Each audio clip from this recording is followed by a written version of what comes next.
បងស្រឡាញ់អូនជាងគេ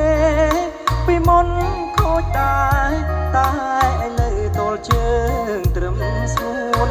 ពីមុនជាព្រានលបមាន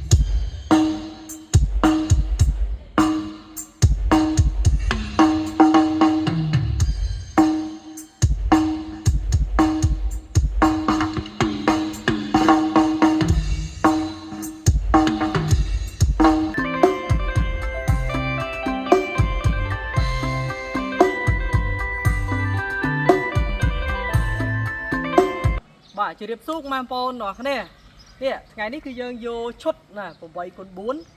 ជូនបងប្រុសវីសាមកវីសាអញ្ចឹងបងនៅខាងភូមិកកអីបងនៅខាងបាត់ដំបងយើងនេះបងប្អូននេះឈុតនេះអែមមែនតើបងប្អូនណាសម្រាប់បងប្អូនដែលមានបំណងចង់ជួលធុងបាសរបស់គាត់ណាអាចតាក់ទងតាមលេខទូរស័ព្ទអីគេបង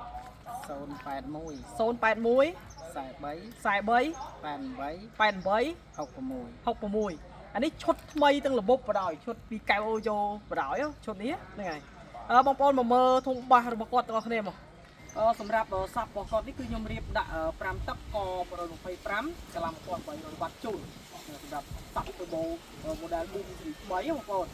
ហើយ line array នេះគឺប្រភេទ line array ដាច់ទេបងប្អូនណាអេគុយ1អបឡូ1បងប្អូនក75បងប្អូនណាកម្លាំងរបស់វាគឺ600វ៉ាត់បងប្អូនណាតោះយើងទៅមើល system ទាំងអស់គ្នាបងប្អូនសម្រាប់ mixer បងប្អូនមកមើលចិត្តហ្នឹងតើខ្ញុំដាក់ GHP 16 channel ម្ដងហើយជាមួយនឹងអានេះspray នេះខ្ញុំយកវាយ ampli micro NPE នេះណាអញ្ចឹងអានេះគឺឈុត micro បងប្អូនឈុតនេះគឺមានទាំង micro បងប្អូនណា micro 4បងប្អូនហើយ pre plug ខ្ញុំដាក់ pre plug កៅអូយោបងប្អូនហើយ microphone B2 7000បងប្អូនហើយសម្រាប់crossover ណា driver នេះគឺ PA2 បងប្អូនណាហើយសម្រាប់ power by song ខ្ញុំដាក់ 1K 1K ចុច4 Pro បងប្អូនណាវាបាក់ហៅបន្តិចបងប្អូននេះហើយសម្រាប់ power by sub TD 1888 Pro បងប្អូនណាពីដើមបងប្អូនអញ្ចឹង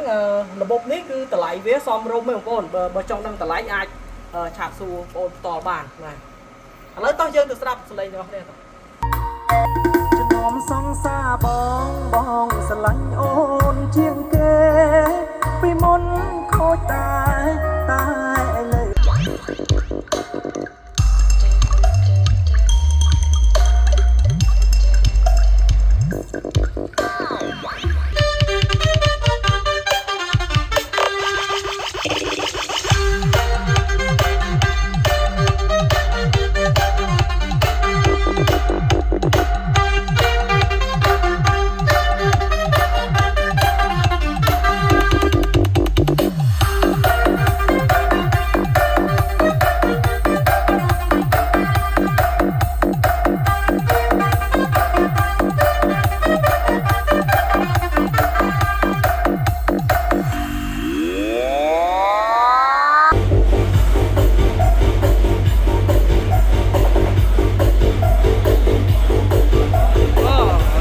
បើមីក្រូនេះ